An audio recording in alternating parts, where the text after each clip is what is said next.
अब देखो last class में हम लोगों ने रेजिस्टेंस कैलकुलेट किया था, तो वहां पे हमने डिस्कस किया था कि कंडक्टर अगर डिफरेंट डिफरेंट शेप का होगा तो कैसे हम वहां पे उस कंडक्टर का रेजिस्टेंस फाइंड आउट कर सकते हैं।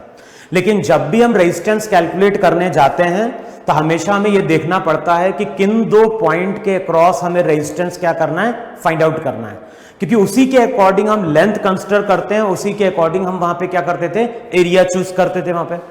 फिर देखो लास्ट क्लास में मैंने ये भी डिफाइन किया था कि जब भी हम रेजिस्टिविटी की बात करते हैं, जब भी हम बात करते हैं रेजिस्टिविटी की, तो वहां पे याद होगा रेजिस्टिविटी जो थी वो inversely proportional to tau average थी। देखो इतनी नहीं थी वहां पे, जो भी हमने रेजिस्टिविटी कैलकुलेट करी थी, रेजिस्टिविटी थी inversely proportional to tau average. Tau average को हमने डिफाइन किया था रिलैक्सेशन टाइम। तो वहां मैंने क्या बोला था, वहां मैंने बोला था कि अगर टेम्परेचर बढ़ता है, अगर मान लो T हमारा वहां पे क्या है, टेम्परेचर है, तो मैंने क्या बोला था, अगर टेम्परेचर बढ़ेगा तो कोलिजन के बीच का टाइम इंटरवल वहां पे क्या होगा, डिक्रीज कर जाएगा। और टाइम इंटरवल अगर डिक्रीज कर गया तो रेजिस्टिविटी वहां पे क्या हो जाएगी, इंक्रीज कर जाएगी। देखो है कि नहीं वहां पे। तो हम लोग जनरली क्या डिफाइन करते हैं कि जो भी रेजिस्टिविटी है वो टेम्परेचर के साथ क्या होती है, इंक्रीज करती है। और स्मॉल टेम्परेचर डिफरेंस के लिए, स्मॉल टेम्परेचर डिफरेंस के लिए हम फॉर्मूला यूज करते हैं रेजिस्टिविटी का, rho equals to rho not 1 plus alpha T minus T not. यहां पे हम लोग क्या डिफाइन करते हैं, यहां पे हम डिफाइन करते हैं रो नॉट रेजिस्टिविटी है टी नॉट टेम्परेचर पे, और रो वहां पे रेजिस्टिविटी है एट टेम्परेचर टी, और अल्फा जो रहता है, अल्फा वहां पे कांस्टेंट है, और ये हमेशा उस मटेरियल की प्रॉपर्टी होगी, और क्वेश्चन में हमेशा अल्फा तुम्हें गिवन होगा वहां पे। तो जो इक्वेशन थी rho equals to rho not, bracket में क्या हो गया, 1 प्लस अल्फा इंटू क्या हो गया, इसको हम ऐसा भी लिखते हैं कई बार, rho equals to rho not 1 plus alpha delta T. लेकिन ये जो फॉर्मूला है, ये फॉर्मूला एप्लीकेबल है for small temperature difference. Small temperature difference का मतलब हो गया अप्रोक्सीमेटली 100 डिग्री सेल्सियस। तो अगर 100 डिग्री का टेम्परेचर डिफरेंस तो सेम ही रहेगा, तो अगर मान लो अप्रोक्सीमेटली 100 का है degree Celsius degree kelvin, result तो सेम रहेगा। तो हम लोग क्या बोलते हैं, अगर टेम्परेचर डिफरेंस वहां पे स्मॉल है तो स्मॉल टेम्परेचर डिफरेंस के लिए फॉर्मूला क्या होता है, एप्लीकेबल होता है। लेकिन अगर टेम्परेचर डिफरेंस स्मॉल नहीं है, अगर टेम्परेचर डिफरेंस स्मॉल नहीं है, तो जो रिजल्ट रहेगा, रिजल्ट वहां पे लिखा जाता है, वहां पे अल्फा जो रहता है, जिस तरह से हम डिफाइन करते थे वहां पे क्या, हीट में हम क्या डिफाइन करते थे, हीट में वहां पे याद होगा अल्फा को हम डिफाइन करते थे कोएफिशिएंट ऑफ लीनियर एक्सपेंशन, और उसको हम डिफाइन करते थे change in length upon original length into temperature difference. ऐसा था कि नहीं था वहां पे। तो सेम चीज यहां पे है, अगर मुझे यहां पे अगर टेम्परेचर डिफरेंस स्मॉल है तब तो ये फॉर्मूला एप्लीकेबल है, अगर टेम्परेचर डिफरेंस स्मॉल नहीं है तो जो भी अल्फा रहेगा उसकी वैल्यू हो जाएगी वहां पे D rho upon rho into d t. फिर बेसिक ये फॉर्मूला होगा जिससे हम वहां पे क्या कर रहे होंगे, रो की वैल्यू फाइंड आउट कर रहे होंगे किसी पर्टिकुलर टेम्परेचर पे। समझ में।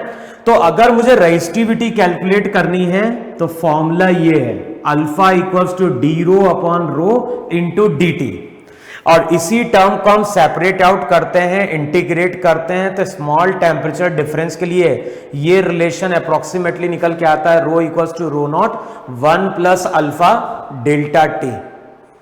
क्लियर वहां पे। अच्छा, ये चीज ध्यान रखना है, जब भी हम रेजिस्टेंस की बात करते हैं तो रेजिस्टेंस को हम लोग क्या डिफाइन करते थे, रेजिस्टेंस को हम लोग डिफाइन करते थे रो एल बाय ए।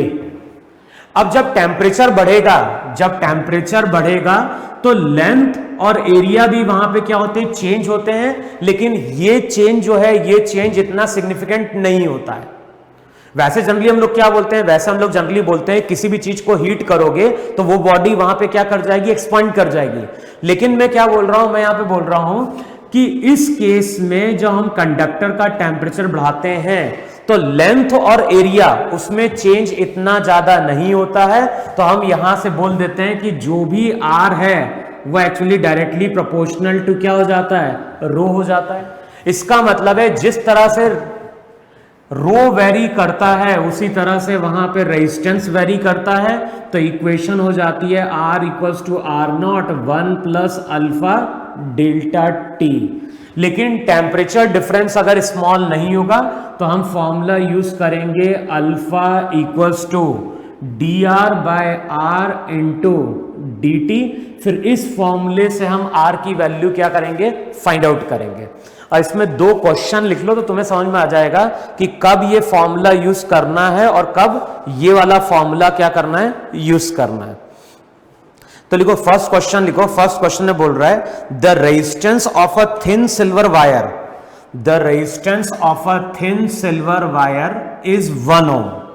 कितने पे, at temperature 20 degree Celsius. The wire is placed in a liquid bath and its resistance rises to, तो ये इनिशियल रेजिस्टेंस है, बाद में इसका रेजिस्टेंस हो गया 1.2 ohm. What is the temperature of the bath, तो बताना है कि बाथ का टेम्परेचर क्या है। क्वेश्चन में जो अल्फा कांस्टेंट है, अल्फा की वैल्यू दी हुई है 10 टू द पावर -2 पर डिग्री सेल्सियस। तो ये रिजल्ट वहां पे दिया हुआ है और हमें बताना है कि बाथ का टेम्परेचर क्या है। तो हमें ये मालूम है कि रेजिस्टेंस में चेंज स्मॉल हुआ है, ऐसा नहीं है कि रेजिस्टेंस क्या हो गया, डबल या ट्रिपल हो गया, रेजिस्टेंस स्मॉल है। रेजिस्टेंस का जो चेंज आया वो स्मॉल है, इसका मतलब है कि टेम्परेचर डिफरेंस भी वहां पे क्या रहा होगा, स्मॉल रहा होगा। तो अब इक्वेशन क्या लिख दोगे, r equals to r not into 1 plus alpha, ये हो जाएगा टी माइनस टी नॉट। देखो है कि नहीं वहां पे। अगले स्टेप में वैल्यू क्या हो जाएगी, अगले स्टेप में हो जाएगा 1.2 minus 1 equals to alpha T minus 20। अगले स्टेप में ये आ जाएगा 0.2, अल्फा की value alpha 10 to the power -2, तो ये हो जाएगा 100 टी माइनस 20, 100 इधर जाएगा तो ये हो जाएगा 20 इक्वल्स टू टी माइनस 20। तो टी की वैल्यू निकल के आती है वहां पे 40 डिग्री सेल्सियस। क्लियर। तो यहां पे स्मॉल टेम्परेचर डिफरेंस है, यहां पे स्मॉल टेम्परेचर डिफरेंस है, तो ये फॉर्मूला मैंने अप्लाई कर दिया। और हमें कैसे मालूम चला कि स्मॉल टेम्परेचर डिफरेंस होगा, क्योंकि टेम्परेचर में चेंज अगर स्मॉल होगा तो रेजिस्टेंस का इंक्रीमेंट भी कैसा रहा होगा, स्मॉल रहा होगा वहां पे। क्लियर ना। फिर नेक्स्ट क्वेश्चन लिखो जरा।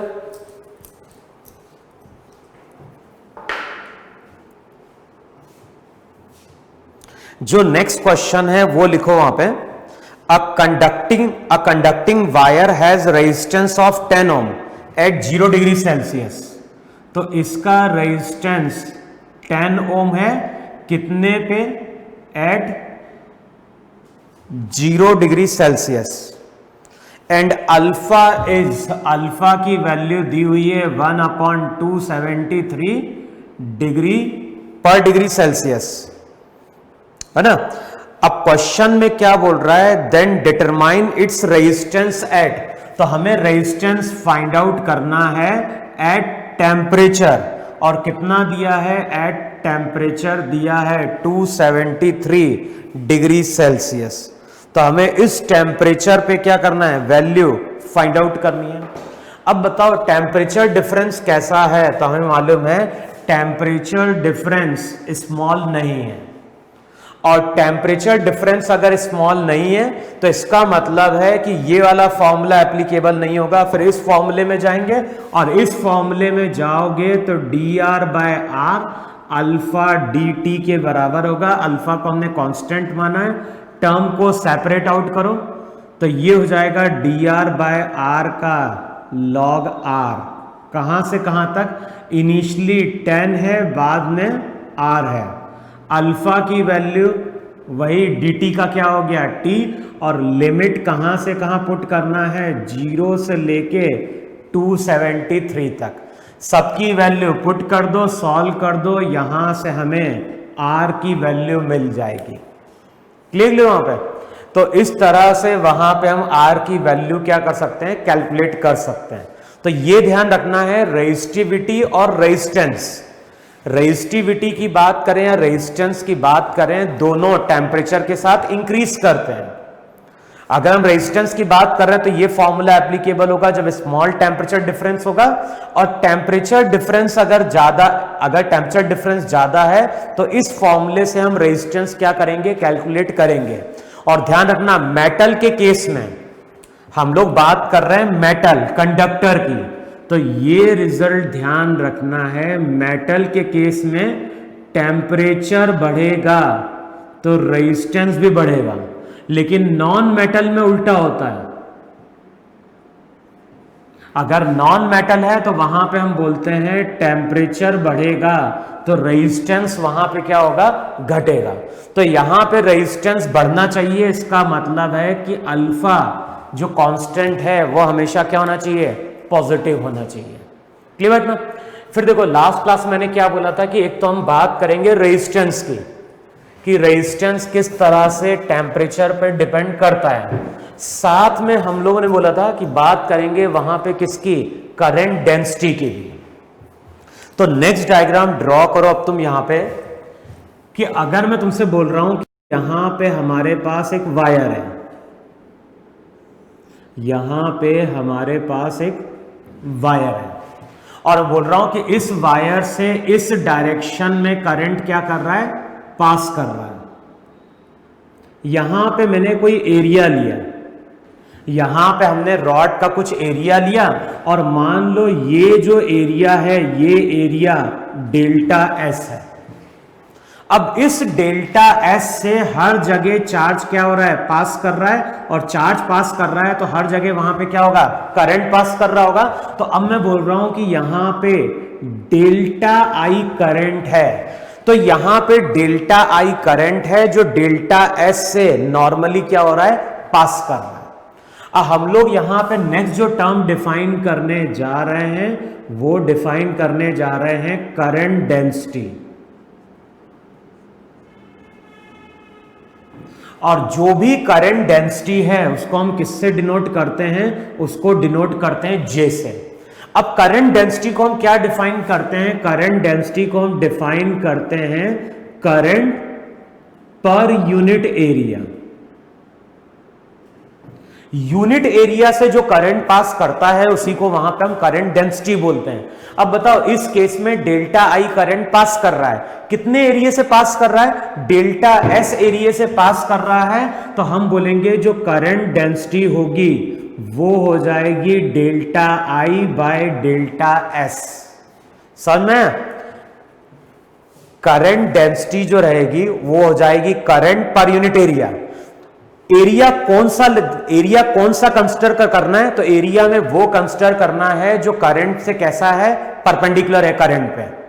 तो हम लोग करंट डेंसिटी को क्या डिफाइन कर रहे हैं, करंट डेंसिटी को डिफाइन कर रहे हैं यूनिट एरिया से करंट कितना पास कर रहा है। लेकिन कौन सा एरिया में कंसिडर करना है, हमें वो एरिया कंसिडर करना है जो करंट पे कैसा है, परपेंडिकुलर है।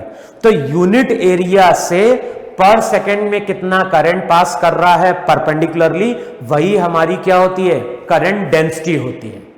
क्लियर? अच्छा, ऐसा भी हो सकता है कि ये तुम्हारी रॉड, करंट तुम्हारा ऐसे ही जा रहा है, लेकिन एरिया ऑफ क्रॉस सेक्शन अब मैंने ऐसा कंसिडर कर लिया, तो ये एरिया मैंने डेल्टा एस लिया है, करंट इस तरह से यहां पे क्या कर रहा है, पास कर रहा है। अब ये जो भी हमने एरिया लिया है, ये एरिया कितने एंगल पे, ये area at an angle theta पे, देखो है कि नहीं वहां पे। अब मैंने क्या बोला है, अब यहां पे अगर तुम करंट डेंसिटी कैलकुलेट करने जाओगे तो वहां पे लिखोगे करंट अपॉन एरिया। अब कौन सा एरिया लेंगे हम, वो एरिया लेंगे जो इस पे परपेंडिकुलर है। तो ये जो डेल्टा एस है, अगर ये एरिया डेल्टा एस है और ये एरिया तुम्हारा मान लो डेल्टा एस डैश है, तो हम लोग क्या लिखेंगे, हम तो लिखेंगे डेल्टा आई किसके बराबर है, जे की value delta I by delta S dash के बराबर है। अब डेल्टा एस डैश को थीटा से रिलेट कर दो, कॉस थीटा होता है बेस अपॉन हाइपोटेनियस, तो डेल्टा एस डैश का मतलब होता है डेल्टा एस कॉस थीटा। समझ में? जब भी हम करंट डेंसिटी कैलकुलेट करेंगे तो करंट डेंसिटी को हम डिफाइन कर रहे हैं करंट पर यूनिट एरिया, लेकिन हमें कौन सा एरिया कंसिडर करना है, हमें वो एरिया कंसिडर करना है जो करंट पे कैसा है, परपेंडिकुलर है। फिर देखो अब जो रिजल्ट है, रिजल्ट निकल के आ गया J equals to delta i upon delta s cos theta.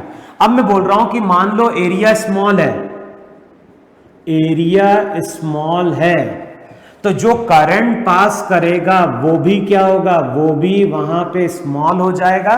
तो अब जो वैल्यू आएगी वो हो जाएगी J equals to d i upon d s cos theta. तो अगले स्टेप में जो रिजल्ट बनता है, रिजल्ट बनता है D I equals to j d s cos theta. अब ध्यान रखना, जब भी हम करंट डेंसिटी की बात करते हैं तो करंट डेंसिटी वहां पे एक वेक्टर क्वांटिटी है। करंट हमारी स्केलर क्वांटिटी है, लेकिन अगर हम करंट डेंसिटी की बात करेंगे तो करंट डेंसिटी हमारी एक वेक्टर क्वांटिटी है। और इसका डायरेक्शन क्या होगा, तो ध्यान रखना इसका डायरेक्शन होगा along the direction of current, along the current. तो जिस डायरेक्शन में करंट होगा, जिस डायरेक्शन में करंट होगा वही डायरेक्शन वहां पे करंट डेंसिटी का होगा। तो मान लो अगर करंट राइट की ओर जा रहा है तो जे का डायरेक्शन भी क्या होगा, राइट की ओर होगा। अब इसको अगर मुझे वेक्टर फॉर्म में लिखना है तो हम कैसे लिखेंगे वहां पे, तो डी आई जो है, डी आई ये हो गया वहां पे J into D S into cos theta. अब ds वहां पे एरिया है, तो अगले स्टेप में हम क्या कर रहे हैं, ये तुम्हारा परपेंडिकुलर था क्रॉस सेक्शनल एरिया, ये तुम्हारा एरिया था जिसको हमने वहां पे ds बोल दिया।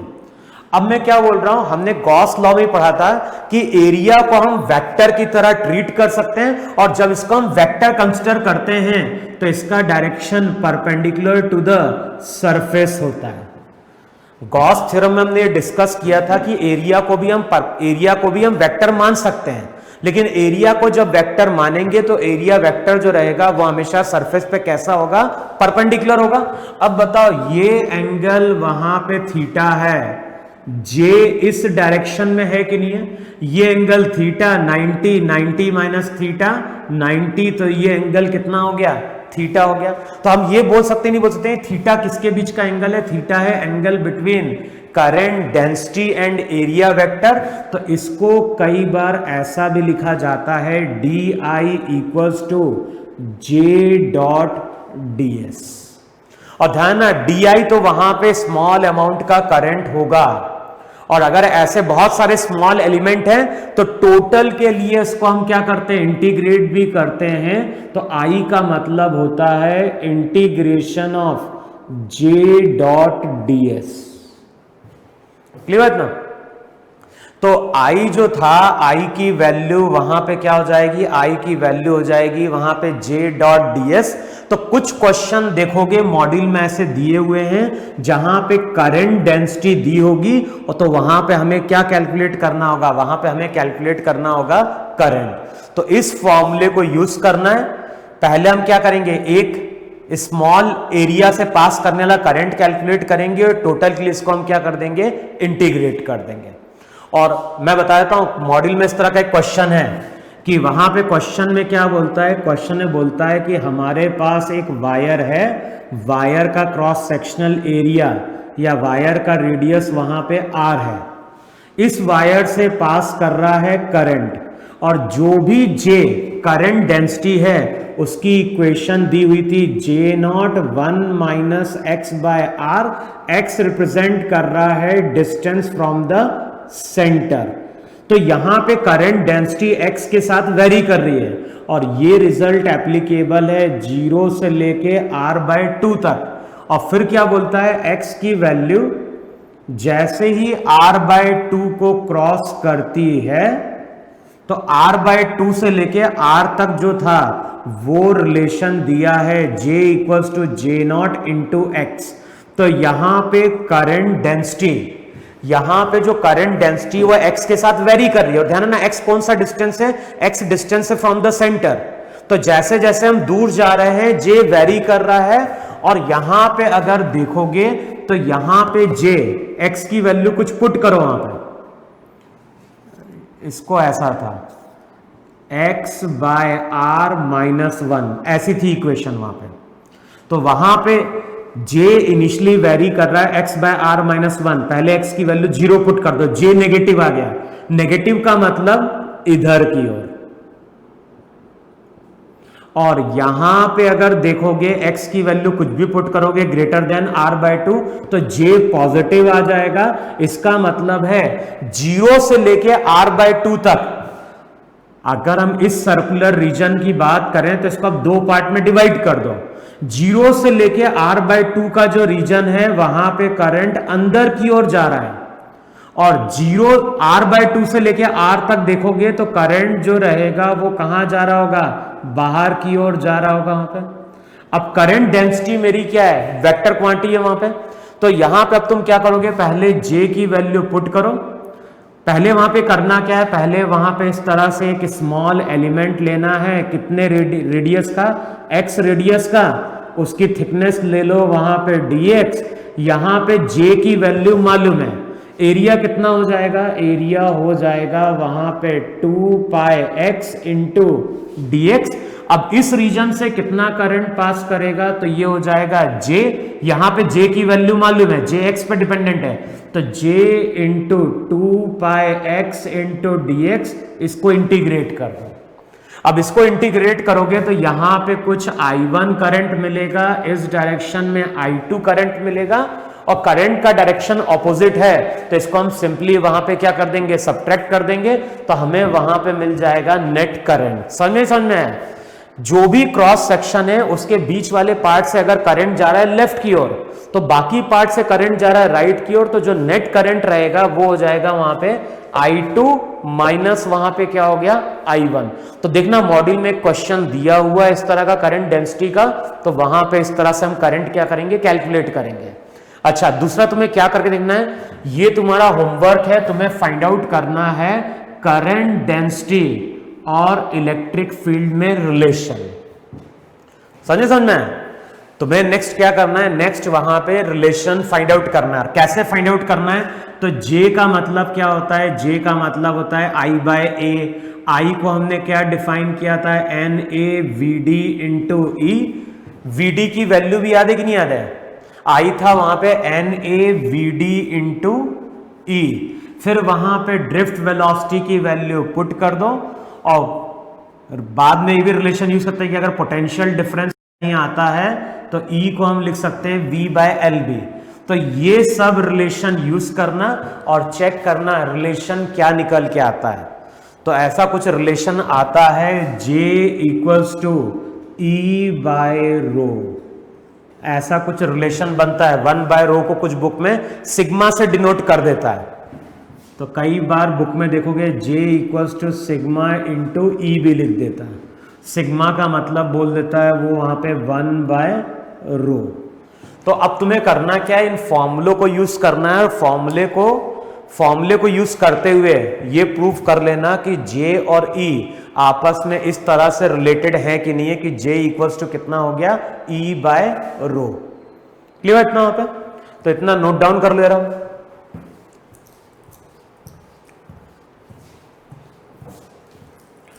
और ये सब चीजें ना, ये सब चीजें मैक्सिमम थियोरेटिकल पार्ट है, तो बुक में देखोगे और भी डिटेल में थ्योरी दी होगी, तो वो थ्योरी पढ़ लो। लेकिन IIT में इससे न्यूमेरिकल नहीं आता है ना।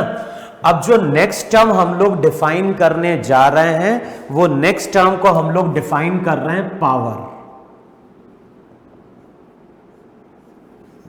जो नेक्स्ट टर्म हम लोग यूज करने जा रहे हैं, वो नेक्स्ट टर्म हम लोग यूज करने जा रहे हैं पावर। अब देखो होता क्या है, जब भी हम सर्किट के क्वेश्चन सॉल्व करते हैं तो वहां पे दो तरह के एलिमेंट होते हैं। अब मैं क्या बोल रहा हूं, जब भी हम सर्किट सॉल्व करेंगे, जब भी हम सर्किट के न्यूमेरिकल सॉल्व करेंगे तो वहां पे बेसिकली दो तरह के एलिमेंट होते हैं। एक एलिमेंट वो होता है जो एनर्जी सप्लाई करता है, एक वो होगा जो एनर्जी सप्लाई कर रहा होगा, और एक एलिमेंट ऐसा होगा जो एनर्जी कंज्यूम कर रहा होगा। तो एक जो है, एक वहां पे एनर्जी सप्लाई कर रहा है और दूसरा वहां पे एनर्जी क्या कर रहा है, कंज्यूम कर रहा है। और हम लोग क्या बोलते हैं, जो एनर्जी सप्लाई कर रहा है उसको हम बोलते हैं सोर्स। जो एनर्जी सप्लाई कर रहा है उसको हम बोलते हैं सोर्स, और जो एनर्जी क्या कर रहा है, कंज्यूम कर रहा है, उसको वहां पे हम बोलते हैं लोड। तो अब हम लोग क्या बोल रहे हैं, हम लोग बोल रहे हैं सर्किट में दो तरह के एलिमेंट हो रहे हैं। या तो एक वो होगा जो एनर्जी को क्या कर रहा होगा, सप्लाई कर रहा होगा, और एक वो होगा जो एनर्जी क्या कर रहा होगा, कंज्यूम कर रहा होगा। अब पावर को हम लोग क्या डिफाइन करते हैं, तो पावर की डेफिनेशन नोट डाउन कर लो। पावर को हम डिफाइन करते हैं एनर्जी, एनर्जी सप्लाइड और कंज्यूम्ड, एनर्जी सप्लाइड और consumed per second, energy supplied और consumed per second is known as its power. Clear? अगर हम सोर्स की बात कर रहे हैं तो सोर्स के पावर का मतलब है कि ये एक सेकेंड में कितनी एनर्जी लिबरेट कर रहा है। तो हम इसको ऐसे ही बोलते हैं कि एनर्जी सप्लाइड और consumed by an element per second is known as its power. तो सोर्स के पावर का मतलब क्या हुआ, सोर्स के पावर का मतलब हुआ कि ये एक सेकेंड में कितनी एनर्जी लिबरेट करेगा। और लोड के पावर का मतलब क्या हुआ, लोड के पावर का मतलब हुआ कि ये एक सेकेंड में कितनी एनर्जी वहां पे क्या कर रहा है, कंज्यूम कर रहा है। अब ध्यान ना, सोर्स की बात करें या लोड की बात करें, पावर का जो बेसिक फॉर्मूला होता है वो होता है V इंटू आई। इसकी यूनिट क्या होगी, इसकी यूनिट होगी जूल पर सेकेंड या फिर होती है वॉट। तो इसको या तो हम बोले जूल पर सेकेंड या फिर हम इसको बोलते हैं वॉट। तो जो भी पावर होगा, पावर को हम बोलेंगे V इंटू आई। V वहां पे क्या हो गया, V वहां पे होता है पोटेंशियल डिफरेंस। क्लियर? अब जैसे देखो, ज्यादातर केस में क्या होता है, सोर्स जो रहती है वो बैटरी होती है, लेकिन कोई जरूरी नहीं कि हमेशा होगी। मैं बोल रहा हूं ज्यादातर केस में जो बैटरी होती है, मोस्ट ऑफ द केस में बैटरी एक सोर्स की तरह क्या करती है, वर्क करती है। और जब हम अभी बात करेंगे तो लोड का जो एग्जाम्पल होता है वो बेसिकली वहां पे रेजिस्टेंस होता है। रेजिस्टेंस क्या कर रहा है, रेजिस्टेंस एनर्जी कंज्यूम कर रहा है बैटरी की, है ना।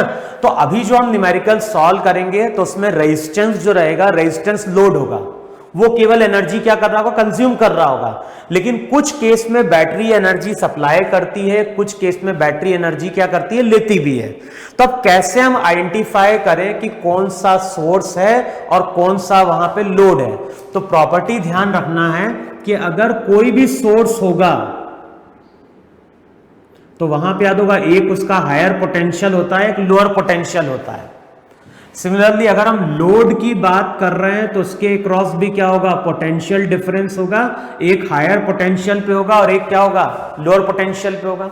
अब कैसे हम आइडेंटिफाई करें कि एलिमेंट सोर्स की तरह वर्क कर रहा है या एलिमेंट लोड की तरह वर्क कर रहा है। तो हमें क्या देखना है, हायर पोटेंशियल से अगर करंट बाहर आ रहा है और लोअर पे वापस जा रहा है, हायर से बाहर निकला और लोअर पे वापस आया, तो ये सोर्स की तरह वर्क कर रहा है।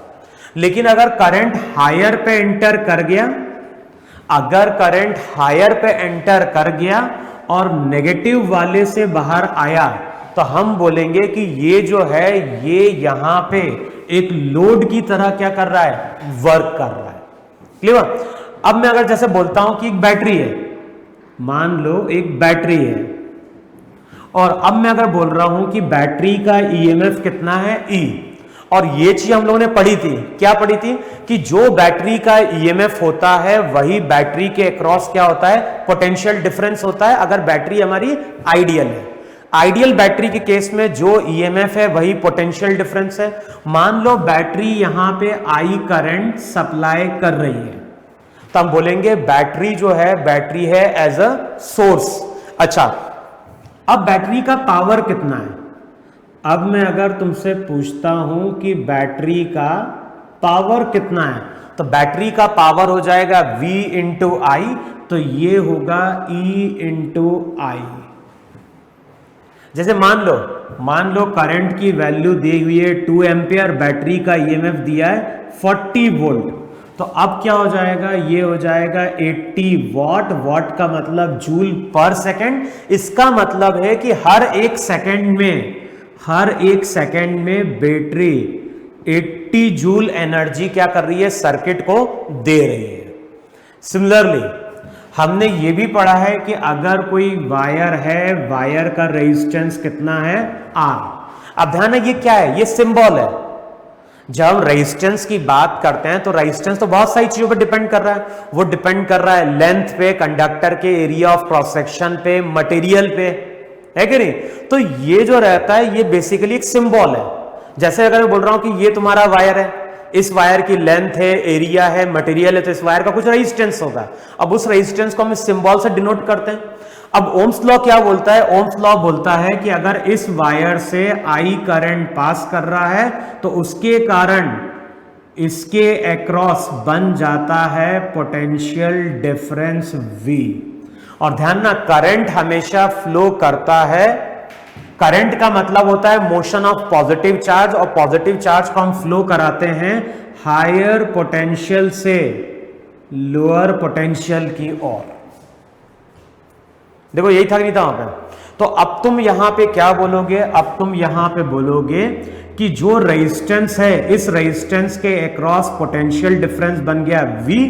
लेकिन अब बताओ, यहां पे हायर पे करंट जा रहा है, लोअर से करंट बाहर आ रहा है। इसका मतलब है कि ये जो रेजिस्टेंस रहेगा ये एक लोड की तरह वर्क करेगा, और ये अगर लोड की तरह वर्क कर रहा है तो इसका जो पावर रहेगा, बताओ आप कैसे कैलकुलेट करें। तो हमें मालूम है पावर का फॉर्मूला तो होता है V इंटू आई, लेकिन ओम्स लॉ बोलता है कि V इक्वल्स टू IR होता है।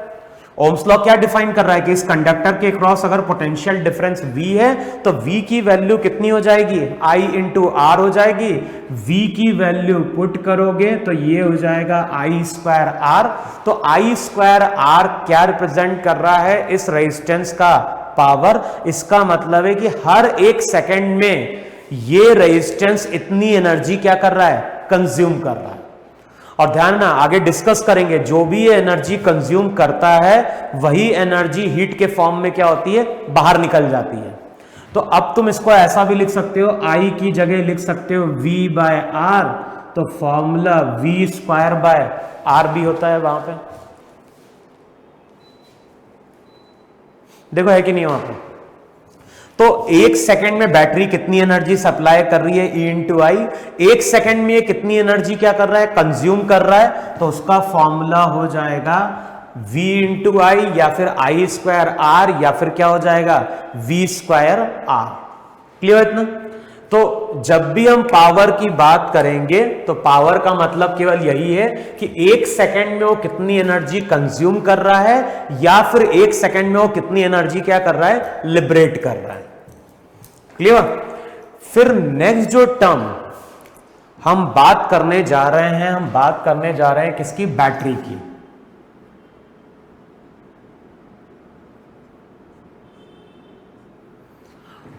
अब मैं इसको शॉर्ट में रिवाइज कर रहा हूं। इससे पहले हम लोग कैपेसिटर के केस में बैटरी की वर्किंग पढ़ चुके थे। वहां पे हमने क्या डिस्कस किया था, वहां पे हमने डिस्कस किया था कि जो भी बैटरी है source of constant potential difference. या फिर बैटरी होती है source of constant current. Battery का हमने सिंबल क्या यूज किया था? बैटरी का हमने सिंबल कुछ इस तरह से यूज किया था। दो प्लेट्स थी, ये दो प्लेट्स किसको रिप्रेजेंट कर रही है? इलेक्ट्रोड को। एक तुम्हारा हायर पोटेंशियल पे था और एक तुम्हारा लोअर पे था। तो ये हायर पोटेंशियल प्लेट थी और ये तुम्हारी वहां पे लोअर पोटेंशियल प्लेट थी। फिर वहां पे ये भी याद होगा कि हमने बैटरी को फॉर्म कैसे किया था? इलेक्ट्रोलाइट लिया था, इलेक्ट्रोलाइट में हमने दो इलेक्ट्रोड को लाके डिप किया था। जब दो इलेक्ट्रोड को लाके वहां पे डिप करते हैं, जब दो इलेक्ट्रोड को लाके वहां पे डिप करते हैं तो सेल के अंदर क्या होती है? केमिकल रिएक्शन होती थी। और केमिकल रिएक्शन के कारण जो यहां पे केमिकल फोर्स डेवलप होता है वो एक प्लेट पे पॉजिटिव चार्ज को भेज देता है और दूसरी प्लेट पे नेगेटिव चार्ज को भेजता है। देखो यही था, नहीं था वहां पे। जैसे हमने इलेक्ट्रोलाइट को डिप किया इलेक्ट्रोड में तो वहां पे केमिकल रिएक्शन हुई और as a result of chemical reaction वहां पे केमिकल फोर्स डेवलप हुआ। केमिकल फोर्स ने एक प्लेट पे पॉजिटिव चार्ज को एक्यूमुलेट कराया, दूसरे पे नेगेटिव को एक्यूमुलेट कराया। तो मैंने वहां पे बोला था कि जो केमिकल फोर्स है वो बेसिकली पॉजिटिव चार्ज पे कुछ इस तरह से फोर्स लगा रहा था। फिर मैंने क्या बोला था कि जैसे जैसे चार्ज मूव करता जाएगा तो यहां का चार्ज बढ़ेगा, यहां का चार्ज बढ़ेगा, जिसके कारण इस डायरेक्शन में इलेक्ट्रिक फील्ड सेटअप हो जाएगी। इलेक्ट्रिक फील्ड जैसी आएगी तो वो अब चार्ज के ऊपर क्या अप्लाई करेगी? फोर्स अप्लाई करेगी। ये चार्ज Q है तो अब जो फोर्स लगेगा इलेक्ट्रिक फील्ड के कारण वो लगेगा Q इंटू E। तो होता क्या है, जब इलेक्ट्रोड को हम इलेक्ट्रोलाइट में डिप करते हैं तो एक पे पॉजिटिव चार्ज जा रहा है, एक पे नेगेटिव चार्ज जा रहा है, लेकिन साथ में वहां पे इलेक्ट्रिक फील्ड क्या हो रही है? इंक्रीज कर रही है। और इलेक्ट्रिक फील्ड अगर इंक्रीज कर रही है तो फोर्स भी क्या हो रहा है? इंक्रीज कर रहा है वहां पे।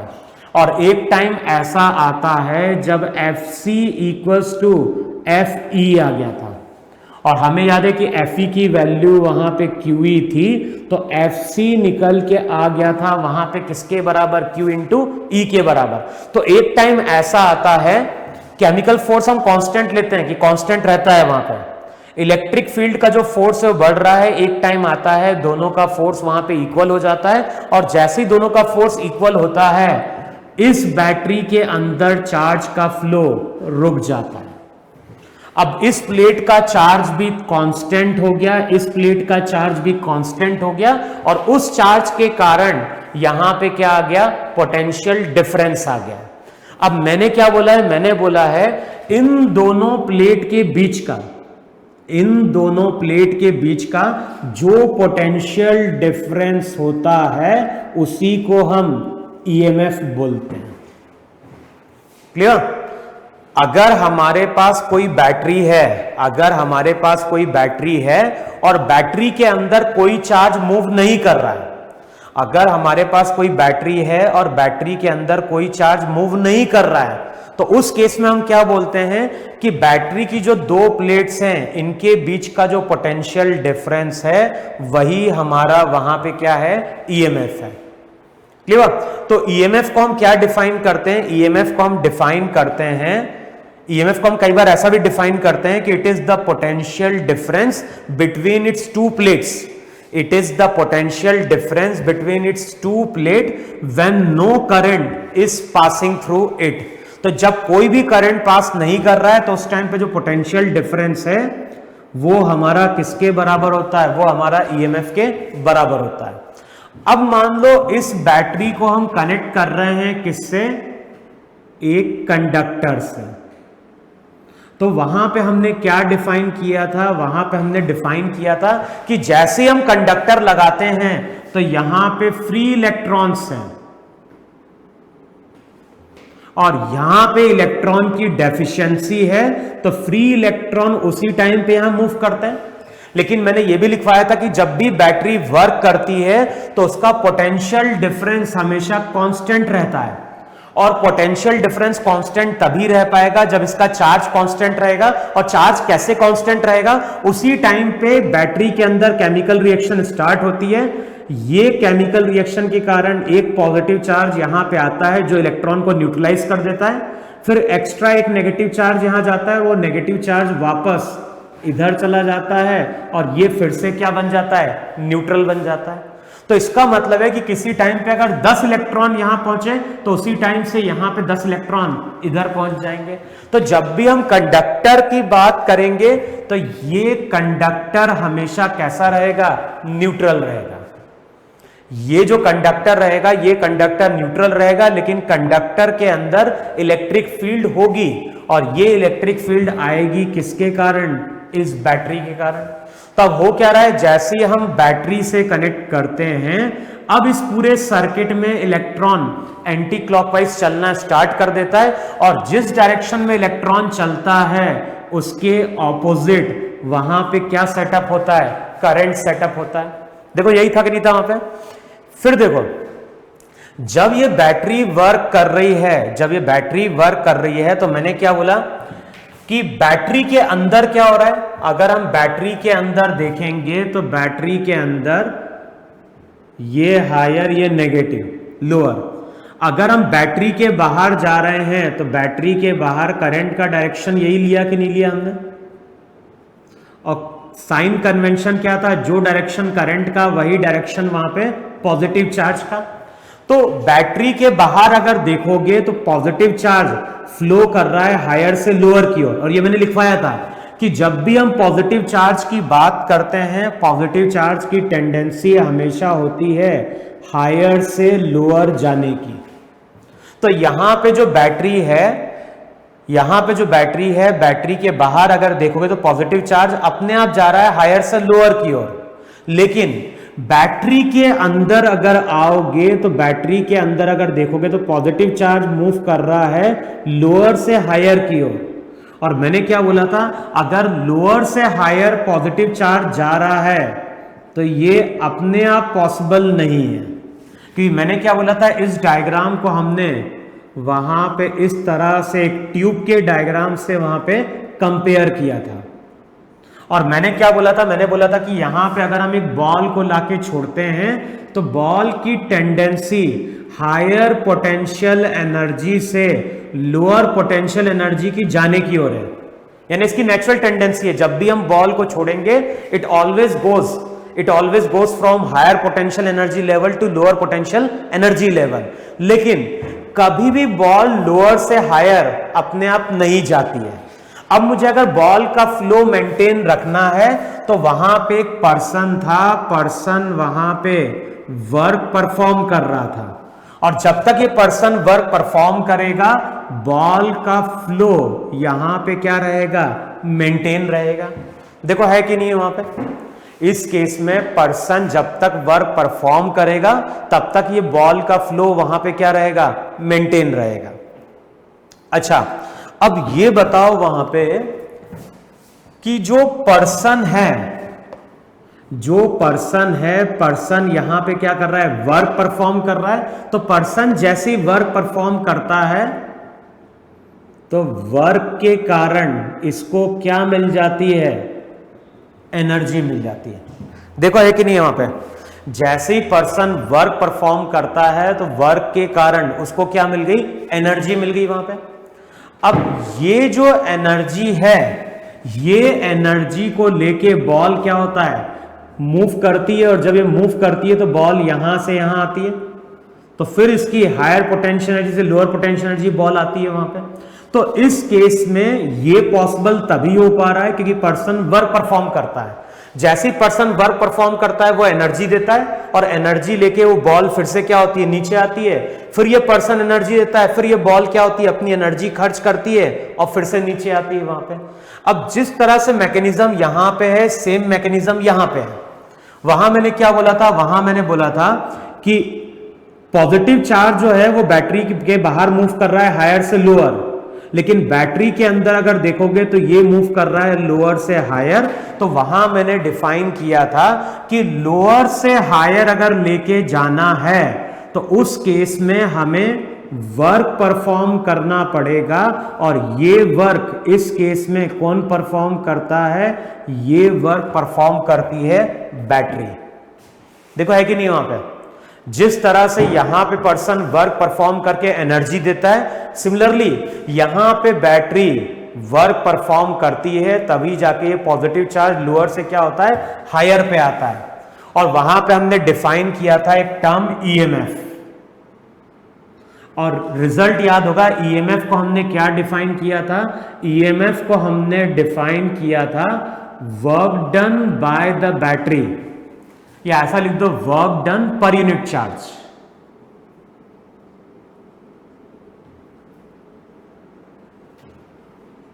अब चाहो तो फिर से ईएमएफ की डेफिनेशन तुम लोग नोट डाउन कर लो। ईएमएफ को हम क्या डिफाइन कर रहे हैं, ईएमएफ को हम डिफाइन कर रहे हैं it is the work done by the battery, it is the work done by the battery in moving a unit positive charge, it is the work done by the battery in moving a unit positive charge from lower potential plate to higher potential plate। lower potential plate से higher potential plate तक लाने में battery जो work perform करती है unit charge के लिए, वही उसका क्या था, ईएमएफ था। वहां पर रिजल्ट याद है, रिजल्ट हमने कैसे कैलकुलेट किया था, इलेक्ट्रिक फील्ड का वर्क कितना होगा, इलेक्ट्रिक फील्ड का फोर्स क्यू था, वही केमिकल फोर्स था। अब बताओ केमिकल फोर्स कितना वर्क परफॉर्म करेगा, तो वो वर्क परफॉर्म करेगा Fc इंटू डी। बताओ यही बैटरी का वर्क है कि नहीं है कि नहीं, Fc वहां पे केमिकल फोर्स है, तो इस केमिकल फोर्स के कारण पॉजिटिव चार्ज अगर डी जाता है तो बैटरी इतना वर्क परफॉर्म करती है। अब Fc की वैल्यू क्या हो गई, QED हो गई, work done by the battery, ये Q चार्ज के लिए हुआ है, Q से डिवाइड कर दो, अगले स्टेप में आ गया E इंटू डी, और E इंटू डी का मतलब होता है पोटेंशियल डिफरेंस V। देखो इलेक्ट्रिक फील्ड यही थी कि नहीं थी वहां पर, पॉजिटिव से नेगेटिव, तो जो भी E इंटू डी इन दोनों प्लेट के बीच का डिस्टेंस था, तो E इंटू डी क्या दे देता है, V देता है। तो जो भी work done by the battery per unit charge होता है उसी को वहां पे हम लोग क्या बोलते हैं, ईएमएफ बोलते हैं। देखो है कि नहीं वहां पे, तो ईएमएफ को हम क्या डिफाइन करते हैं, ईएमएफ को हम डिफाइन करते हैं it is the work done by the battery, it is the work done by the battery in moving a unit positive charge from lower potential plate to higher potential plate। Clear इतना। फिर मैंने वहां पे क्या बोला, मैंने बोला वहां पे कि जो बैटरी का ईएमएफ है वही उसकी प्लेट के अक्रॉस पोटेंशियल डिफरेंस है। तो हम लोग ये बोल सकते हैं कि जो बैटरी की प्लेट के अक्रॉस पोटेंशियल डिफरेंस है वही उसका ईएमएफ होता है। लेकिन ऐसा कब है, ऐसा है जब बैटरी से कोई करंट पास नहीं करेगा। समझ में, हमने डेफिनेशन क्या लिखी है, हमने डेफिनेशन बोली ईएमएफ की, ईएमएफ की डेफिनेशन बोल the work done by the battery per unit charge. Work done का मतलब क्या हो गया, वर्क डन का मतलब हो गया दोनों प्लेट के बीच का पोटेंशियल डिफरेंस। तो अब मैं क्या डिफाइन कर रहा हूं, अब मैं डिफाइन कर रहा हूं कि ईएमएफ को हम कई बार ये भी डिफाइन करते हैं कि it is the potential difference, it is the potential difference between its two plate when no current is passing through it. समझ में नहीं, समझ में क्या बोल रहा हूं, मैंने बोला ईएमएफ किसके बराबर हो गया, ईएमएफ पोटेंशियल डिफरेंस के बराबर हो गया। जो भी ये ईएमएफ है ये ईएमएफ पोटेंशियल डिफरेंस के बराबर है। और ये चीज हमने प्रूव कर दी कि जो दो पॉइंट हैं, दो पॉइंट के बीच में जो ईएमएफ, इन दो पॉइंट के बीच में जो हमने वर्क कैलकुलेट किया, वर्क से हमने ईएमएफ कैलकुलेट किया और ईएमएफ किसके बराबर आ गया, इन दोनों प्लेट की पोटेंशियल डिफरेंस के बराबर आ गया। अब मैं आगे इसको बोल रहा हूं, अब मैं आगे क्या बोल रहा हूं कि ईएमएफ का मतलब होता है दोनों प्लेट के बीच का पोटेंशियल डिफरेंस। लेकिन ऐसा कब मानना है, ऐसा मानना है जब बैटरी से कोई करंट पास नहीं करता है। तो ईएमएफ की दो डेफिनेशन है, एक डेफिनेशन क्या लिखवाई, it is the work done by the battery in moving a unit positive charge from lower potential plate to higher potential plate inside the battery. दूसरा मैंने क्या बोला, दूसरा मैंने बोला कि it is the potential difference between its terminal when no current is passing through it. Clear इतना हो गया। अब देखो सेम चीज जो लॉजिक हम लोग यहां पे यूज करते हैं, सेम लॉजिक अब यहां पे हम लोग क्या कर रहे हैं, यूज कर रहे हैं। अब जैसे देखो वहां पे, यहां पे जब इसको ऐसे समझो, यहां पे जो पर्सन ने वर्क परफॉर्म किया तो वर्क के कारण इस बॉल को एनर्जी मिली, और इस बॉल की जो एनर्जी है वो फिर से किसमें क्या हुई, पोटेंशियल एनर्जी का फिर से यहां पे क्या हो गया, लॉस हुआ। देखो है कि नहीं वहां पे। अच्छा, इसको कुछ ऐसे भी समझो वहां पे कि मान लो हमारे पास एक लिक्विड है, हमारे पास एक लिक्विड है और लिक्विड मेरी विस्कस है। हमारे पास एक लिक्विड है और लिक्विड मेरी कैसी है, विस्कस है। और इस विस्कस लिक्विड में हम क्या कर रहे हैं, बॉल को लाके छोड़ रहे हैं। और याद होगा जैसे ही हम बॉल को लाके छोड़ते हैं तो बॉल की वेलोसिटी बढ़ती है, और एक टाइम आता है जब बॉल की वेलोसिटी कांस्टेंट हो जाती थी, और उस वेलोसिटी को हम लोग टर्मिनल वेलोसिटी बोलते थे। देखो ऐसा था कि नहीं था, विस्कस लिक्विड है, विस्कस लिक्विड ने बॉल को रिलीज किया, जैसे ही हम बॉल को रिलीज करेंगे बॉल की वेलोसिटी बढ़ती है, कुछ टाइम बाद बॉल की वेलोसिटी कांस्टेंट हो जाती है। तो ये जो कांस्टेंट वेलोसिटी है इसी को वहां पे हम क्या बोलते हैं, टर्मिनल वेलोसिटी बोलते हैं। अच्छा, अब इसके बाद क्या होगा, इसके बाद अगर देखोगे तो बॉल फिर से यहां जाएगी नीचे। अब बताओ बॉल जब यहां से यहां गई तो बताओ बॉल ने अपनी हाइट लूज करी या नहीं लूज करी। बॉल देखो यहां से यहां जब बॉल आई तो पोटेंशियल एनर्जी का लॉस हुआ। अब यहां से यहां जब बॉल जाएगी तो अगेन पोटेंशियल एनर्जी का वहां पे लॉस होगा। अच्छा, अब ये जो पोटेंशियल एनर्जी का लॉस है वो कहां गया, वो काइनेटिक एनर्जी के गेन में नहीं गया, क्योंकि इसकी वेलोसिटी तो कांस्टेंट है। तो होता क्या है, जब ये बॉल फर्दर नीचे जाती है तो पोटेंशियल एनर्जी का लॉस होता है, लेकिन ये जो पोटेंशियल एनर्जी का लॉस है वो इस लिक्विड को मिलता है, और जब ये लिक्विड को एनर्जी मिलेगी तो लिक्विड का टेम्परेचर वहां पे क्या होगा, इंक्रीज करेगा। समझ में, यहां पे जब बॉल आगे जाएगी तो बॉल अपनी एनर्जी लूज करेगी, और बॉल जब ये अपनी एनर्जी लूज करती है तो वह एनर्जी सराउंडिंग लिक्विड को मिलती है, और उसके कारण लिक्विड का टेम्परेचर वहां पे क्या कर जाता है, राइज कर जाता है। अब सेम लॉजिक यहां पे भी एप्लीकेबल होता है।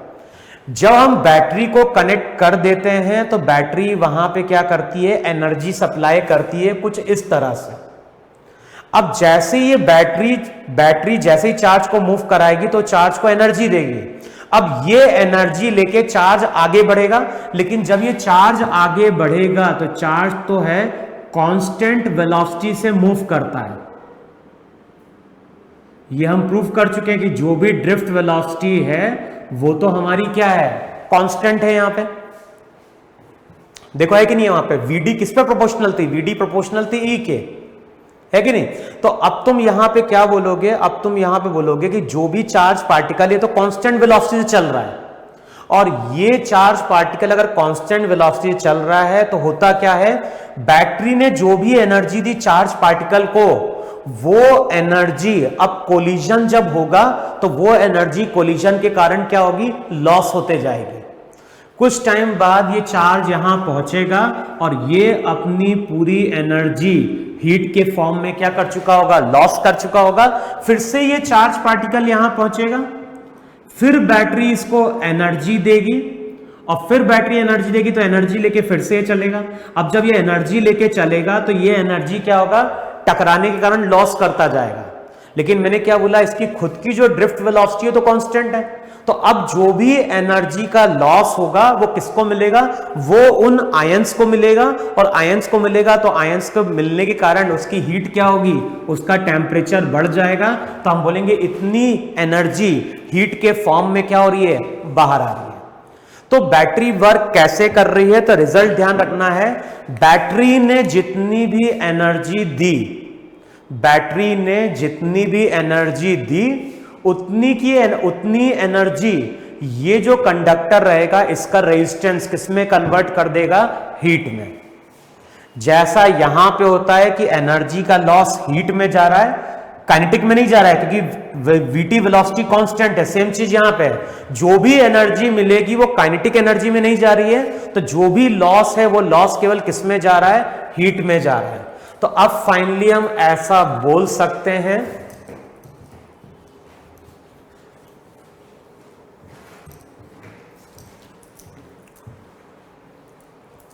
अब फाइनली हम लोग क्या बोल रहे हैं, तो फाइनली हम लोग यहां पे ये बोलते हैं कि अगर हमारे पास कोई वायर है, वायर का रेजिस्टेंस R है और यहां पे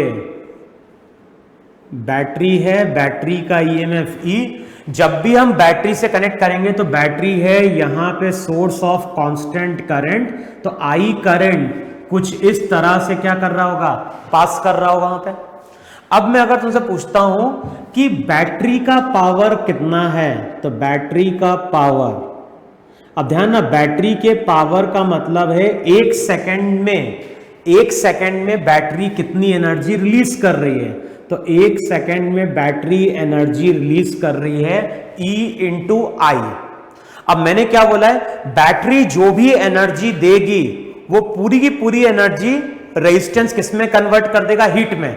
काइनेटिक एनर्जी में कोई चेंज नहीं आ रहा है पार्टिकल की, तो अब क्या होगा, हम बोलेंगे वहां पे इस रेजिस्टेंस का पावर कितना है, बोलो। अगर इस रेजिस्टेंस के पावर की बात करोगे तो इस रेजिस्टेंस का पावर हो जाएगा V इंटू आई। V अगर इसके अक्रॉस पोटेंशियल डिफरेंस है, हमें मालूम है कि जो बैटरी का पोटेंशियल डिफरेंस रहेगा वही पोटेंशियल डिफरेंस वहां पे रेजिस्टेंस के अक्रॉस भी बनेगा। भाई अभी हम बात कर रहे हैं आइडियल बैटरी की, तो आइडियल बैटरी की प्रॉपर्टी क्या हुई, आइडियल बैटरी की प्रॉपर्टी होती है, देखो जो पोटेंशियल डिफरेंस है, एक टर्म होती है पोटेंशियल डिफरेंस, एक टर्म होती है ईएमएफ, दोनों का मतलब अलग अलग है। ईएमएफ और पोटेंशियल डिफरेंस सेम हो रहे थे। पहले तो हमने डेफिनेशन से बोला, हमने डेफिनेशन से क्या बोला कि अगर कोई बैटरी ओपन होती है, अगर कोई बैटरी हमारी क्या है, ओपन है, तो जो उसका ईएमएफ होता है वही पोटेंशियल डिफरेंस होता है। तो वही लॉजिक मैंने अभी यूज किया है कि जो पोटेंशियल डिफरेंस होगा, जो ईएमएफ है वही यहां पे पोटेंशियल डिफरेंस है, वही पोटेंशियल डिफरेंस यहां पे बन गया। तो यहां पे हो जाएगा V अगर E के बराबर है तो ये हो जाएगा E इंटू आई के बराबर हो जाएगा वहां पे, देखो है कि नहीं वहां पे। या फिर हम ऐसा भी लिख सकते हैं वहां पे, इसको क्या लिख दें, पावर को हम लिख दें V इंटू आई, या फिर हमने लिखा था वहां पे I स्क्वायर RB, इसको चाहो तो ऐसा लिख दो वहां पे, देखो ऐसा लिख सकते हैं, लिख सकते हैं। अगर बैटरी का पावर, अगर बैटरी का पावर है E इंटू आई, अगर बैटरी का पावर है वहां पे कितना E इंटू आई, तो ये बता रहा है कि एक सेकंड में बैटरी इतनी एनर्जी वहां पे क्या कर रही है, रिलीज कर रही है। अब मैं पूछ रहा हूं रेजिस्टेंस का पावर कितना है, तो रेजिस्टेंस का पावर है, अगर I करंट पास कर रहा है तो हम लिख सकते हैं I स्क्वायर RB। अब मैंने क्या बोला, एक सेकंड में ये जितनी एनर्जी लिबरेट करेगा, एक सेकंड में उतनी हीट क्या होती है, जनरेट हो जाती है। तो इसका मतलब है कि यहां पे जो एनर्जी मिली और यहां पे जो हीट बाहर आई, वो दोनों हमारी क्या होनी चाहिए, सेम होनी चाहिए। समझ में मैंने क्या बोला, बैटरी जितनी एनर्जी देगा वो पूरी एनर्जी किस में कन्वर्ट होती है, हीट में कन्वर्ट होती है। तो हम एनर्जी कंजर्वेशन यूज कर रहे हैं। एनर्जी कंजर्वेशन कैसे यूज कर रहे हैं, एक सेकंड में बैटरी ने जितनी एनर्जी दी, एक सेकंड में रेजिस्टेंस ने जितनी हीट लिबरेट करी, वो दोनों को हम क्या कर रहे हैं, इक्वेट कर रहे हैं। तो एक सेकंड में जितनी एनर्जी देगा और एक सेकंड में जितनी एनर्जी बाहर निकालेगा, वो दोनों सेम होनी चाहिए। तो एनर्जी को इक्वेट कराओगे तो आई की वैल्यू निकल के आती है E बाय आर, और आगे इसी रिजल्ट को हम लोग किरचॉफ लॉ से भी क्या कर सकते हैं, प्रूव कर सकते हैं। तो आगे जब हम आगे जब हम क्लास में पढ़ेंगे तो वहां पे हम किरचॉफ लॉ की बात करेंगे, और किरचॉफ लॉ में हम इस रिजल्ट को वहां पे क्या करेंगे, प्रूव कर देंगे कि वहां पे भी I इक्वल्स टू क्या होता है, E बाय आर निकल के आता है। अभी तुम्हें केवल यह ध्यान रखना है कि जब भी हम सर्किट के क्वेश्चन सॉल्व करेंगे, अभी तुम्हें क्या ध्यान रखना है कि जब भी हम सर्किट के क्वेश्चन सॉल्व कर रहे हैं तो बैटरी अगर एनर्जी सप्लाई कर रही है तो जिस रेट से बैटरी एनर्जी सप्लाई करेगी उसी रेट से रेजिस्टेंस उस एनर्जी को किसमें कन्वर्ट कर देगा, हीट में कन्वर्ट कर देगा। तो ये जो रिजल्ट है, ये रिजल्ट मैंने एनर्जी कंजर्वेशन से डिराइव किया है। फिर देखो, फिर से एक चीज समझ लो, मैंने क्या बोला कि जो ईएमएफ था वही उसकी प्लेट के अक्रॉस पोटेंशियल डिफरेंस था। इससे पहले हमने प्रूव किया कि जो ईएमएफ रहता है वही उसकी प्लेट के अक्रॉस पोटेंशियल डिफरेंस होता है, तो यही पोटेंशियल डिफरेंस भी क्या होगा, इस रेजिस्टेंस के अक्रॉस होगा। क्लियर है ना। फिर मैंने ये भी बोला वहां पे कि ईएमएफ का बेसिकली मतलब क्या है। ईएमएफ का मतलब होता है कि बैटरी के दो टर्मिनल के बीच का पोटेंशियल डिफरेंस जब उससे कोई करंट पास नहीं करता है। अब ऐसा क्यों बोल रहा हूं, तो मैं अगली क्लास में ये डिस्कस भी करूंगा कि अगर करंट पास कर रहा है बैटरी से, तो क्या बैटरी के अक्रॉस पोटेंशियल डिफरेंस ई रह पाता है क्या? फिर वो ई नहीं रहता है, वो ई से या तो कम हो जाता है या फिर ई से बढ़ जाता है। समझ में? तो हम लोग बोल रहे हैं कि पोटेंशियल डिफरेंस जो है बैटरी की प्लेट के क्रॉस वो ईएमएफ के बराबर है। लेकिन ऐसा कब है? ऐसा तब है जब बैटरी हमारी क्या है, ओपन है, या फिर हम बोल दें कि बैटरी हमारी क्या है, आइडियल है। क्लियर है ना। तो आज जो मैंने चीज पढ़ाई है ये थ्योरेटिकल पार्ट है बेसिकली एक्चुअली। तो तुम लोग जहां पे बैटरी की वर्किंग दी होगी तो वहां पे रिजल्ट को, ये थ्योरी को फिर से पढ़ के देखो। अगली क्लास से हम लोग क्या करेंगे, अगली क्लास में हम लोग किरचॉफ लॉ स्टार्ट कर देंगे। तो किरचॉफ लॉ पे हम कुछ न्यूमेरिकल सॉल्व करेंगे, फिर हमारा आरसी सर्किट आ जाएगा, उसके बाद इक्विवेलेंट रेजिस्टेंस, देन हम इंस्ट्रूमेंट की बात करेंगे। तो मैक्सिमम जो पार्ट आज मेरा थ्योरी का था, वो थ्योरी का पार्ट तुम लोग एक बार रिवाइज कर लो और कॉन्सेप्ट यही यूज करना है। बस कॉन्सेप्ट तुम्हें ये ध्यान रखना है, बैटरी एनर्जी सप्लाई कर रही है जिस रेट से, तो उसी रेट से हीट भी क्या हो रही है, बाहर निकल रही है। अगर ये 1 सेकंड में 100 जूल एनर्जी दे रहा है तो ये 1 सेकंड में 100 जूल एनर्जी क्या होगा, बाहर निकाल रहा होगा। क्लियर हो इतना? तो इतना नोट डाउन कर लो। अगली क्लास में इसी को हम वहां पे क्या करेंगे, कंटिन्यू करेंगे।